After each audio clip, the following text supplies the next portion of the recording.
we got a big one today, and I was thinking about this because over the Christmas holiday, my wife got me a Lego Land Rover, Defender, and this thing had like 2,500 parts. I spent like 3 days building this because, again, no friends, that's what we do. So, no, it was a weird year. So I built it, and I get to like the last, what's going to clearly be the last day, and I have parts missing. I have this Land Rover, and what I learned that day is that if you don't use all the parts, then whatever system, whatever it is you're building, whatever it is you're going, it's not going to work, man. It's not going to work. And you're going to be thinking about our system at the shed, and it's week 8. We've talked about a bunch. So why don't we recap the Toolshed system? Why have a system? I know what you say about people if they have a system. What's your whole thing there? Yeah, well, I like the whole Lego thing. You can't leave out the Lego. You got to follow it page by page by page. Do not jump ahead. Yeah, I've spent 3 hours doing Legos, but never 3 days. Yeah, it was a bear. Hey, having a system's kind of like having a recipe. Like you just can't leave out part of the recipe. No. You don't. What is it? You don't get a cake. You get a pancake. You get a pancake, not a cake. Yeah. They're kind of the same, but different, right? They both taste floury, eggy, but one's better than the other, especially if you're shooting for a cake. So yeah, don't leave anything out, and that's what we're going to talk about today. Yeah. So to recap, our 5-step series is service system is really. If your company doesn't have a system. So if you have a system, you should follow that system. Please do. If you don't have a system, feel free to use ours. And we made what we think is a good system. Yeah, it's simple to follow. Yep. We're going to get ready for the call. We're going to say hello. We're going to discover facts. We're going to share some solutions, and then we're going to review what we did and how to get a review. And so we're just going to let's kind of break those down a little bit. Yeah. This is a great episode for service managers. Oh, please. You can stop this. We're going to share like 3 little bullet points for each. We're going to go fast. Yeah, you're going to want to save this one to your favorite tab in your browser because we're going to go through here. But you could play this back and sort of park on any one of these things for 10, 15 minutes and have a solid meeting. All right, so get ready. What's the mindset? There's probably some obvious things, but what are the things that you like to think about? Well, you want to physically get ready for the call. Yeah, so that's your uniform, any ID, your truck, your inventory, your parts. Yep. Like you don't need it until you need it, but if you don't have it with you, you can't go back and get it. Right. And the other thing, in the get ready part, is you want to make sure you hit that reset button before every call. You got to hit the reset button because they want the best version of you. So you can't drag that bad call or what happened over the weekend or your team lost and drag that into the customer's house. And then lastly, what you want to make sure is you prepare for that call. Yeah, and so this is everything from again, do you have all your tools or did you leave them scattered? Did you review the notes? I know a ton of people there. Are you aware of the history, the neighborhood, whatever?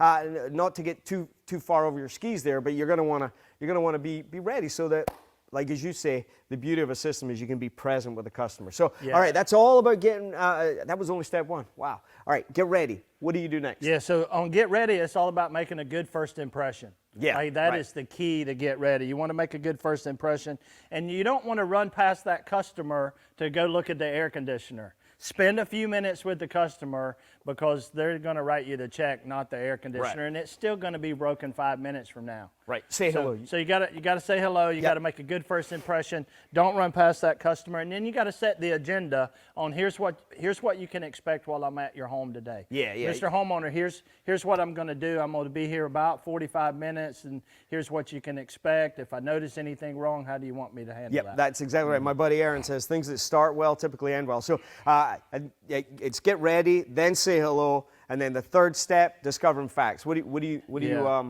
talk about with discovering facts? Yeah, discovering facts is all about asking good questions. Yeah. And being the eyes and ears of the customer. I love that. That one's just solid. That's such good. If you think about it like that, you'll do no wrong. Yeah. Well, I mean, we see things and hear things that the customer doesn't see or hear, and it's our responsibility to let them know. And the other thing in discovering facts is you want to make sure you do a thorough evaluation of the whole system. Don't just be laser focused on that one problem.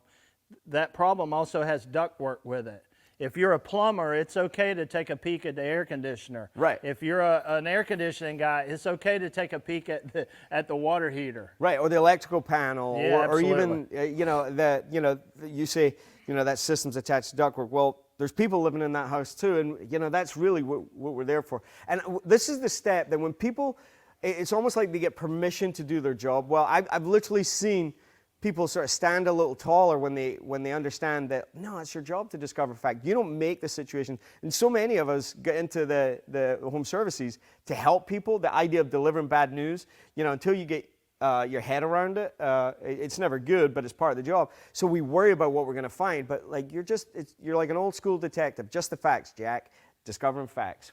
Just the facts, I Jack. read. Yep, I saw that on TV. What Eddie's really good at is the follow-up question. And so when you're discovering facts and you ask a question and they respond to that question, Eddie's really good at the follow-up question. And it's real simple. It could be something that's like, tell me more about that. And it's that simple. You don't need to go, oh, that's interesting. And then you can just pause and they'll fill in the blanks. What makes you say that? Yeah, because, when they answer a question, all we did was get the answer. We still don't understand. And the power of the follow-up question is where our understanding comes. And the more we understand, the more helpful we can be. So that's get ready, say hello, discovering facts.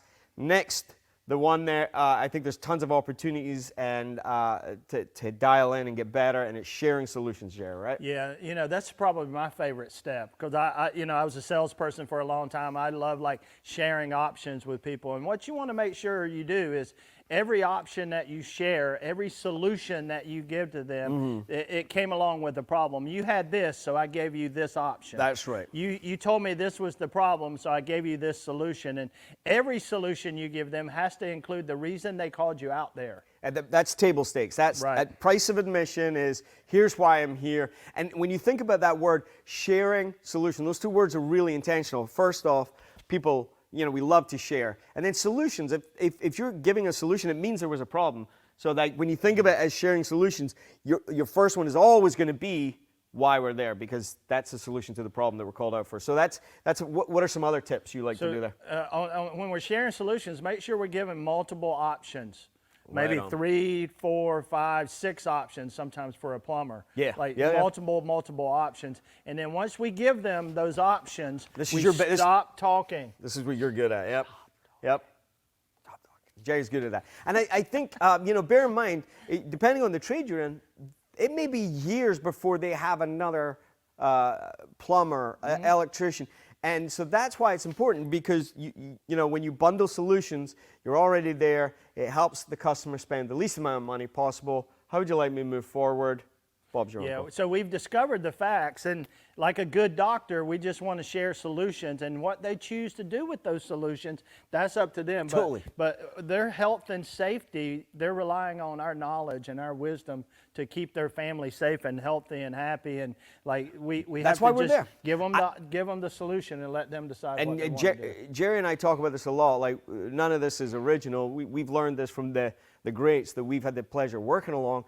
And some of them will go as far as to say, we'll be having these conversations, and sometimes like, guys, this is obvious. You're actually not doing your job if you don't share solutions. If all you do is keep your head down, you're being a hack. And I really like that idea of like, that's why you're there. Professionals share solutions. It's lovely. So you get ready, saying hello, discovering facts, sharing solutions. Big finish. And I would say between getting ready and perhaps this last one is the one I see people miss probably the most on my ride-alongs. Yeah, so we called it review because it's like we want clever. to review. It's what? It's clever. It's clever. And so we want to review the work that we did. You physically want to take that customer and show them the work we did. Or you want to show them on your phone or your iPad, here's the work we did. On the invoice, you want to show them, and there's some technology out there to help you with that. It's great. Like, so we've used, there's a company called XOI. So everything that we're talking about puts the customer at the center of it, schedule engine, all these steps. XOI is a technology company that we've known for years, and what it does is it allows you to take pictures and videos in those hard-to-reach spaces, in attics, crawl spaces, but more than that, you can do before and after, and then that just takes a little URL, a little link, and that lives on that invoice, and the customer can check it out anytime if they get an email copy of it or whatever. And it's a great value builder, but it's a great communication tool, and it's really important that we review the work we're doing. However you're doing it, technology, pictures, phone, talk about it, but so many people, they get the wrench put down, and they don't like talking about money, so they just rush past this whole thing, and they miss all the opportunity to tell them all the great work they've done and how they've helped them improve their lives, and it's such an important step. Yeah, so you want to review the work, and then you want to ask for the review. Because That's we huge. all ask for Yep. reviews, we all read reviews. You want Right to on. get your name in the review. You want to read the review to your kids if you have kids Absolutely. at night. Like Absolutely. that's the fun stuff. You want to review, have some teammates read some reviews in a meeting. That's always super fun. powerful. Yeah. it's good stuff to like talk about your peers and how good they are. If we- I had a review for Eddie, I would read it right now. Send reviews. No, like we've seen this. Once a company starts doing that, whether it's 2 people or 200, and when that becomes part of the culture and it's kind of the celebrated, it's amazing how those reviews grow, right? Yeah. So you want to review the work with the homeowner. You want to review the next steps. Here's what you can expect, whether it's a follow-up visit, an invoice, whatever. And then lastly, by the way, Mr. and Mrs. Smith, boy, we work hard to keep our customers happy. We shoot for 5 stars. If there's any reason you wouldn't feel comfortable, let me know, because man, I really hope we crush this for you. And by the way, you'll get a little link when I'm done here. Go ahead, feel free. It'll take 2 minutes, fill out a review if you feel like it. And if you do, man, it'd be great. We can share those at work. And if you could use my name, I share it with my kids, and they get to think their dad's a hero. It's kind of cool. Heroes. Heroes. Hey, we're talking to heroes in the Toolshed every single day. Especially this summer, man. That's who our community is built around. Yep, we're going to see them. We're about to get real busy. So anyway, that's it. Listen, 5 steps, review, and make sure today your challenge is take a look after every call. Give yourself a letter grade on all those, getting ready, saying hello, discovering facts, sharing solutions, and review. How did you do? Be honest. Was it an A? Was it a B? Did you flunk? Did you forget? That's okay. Practice on the next call. Performers commit to getting better on every play. So that's it.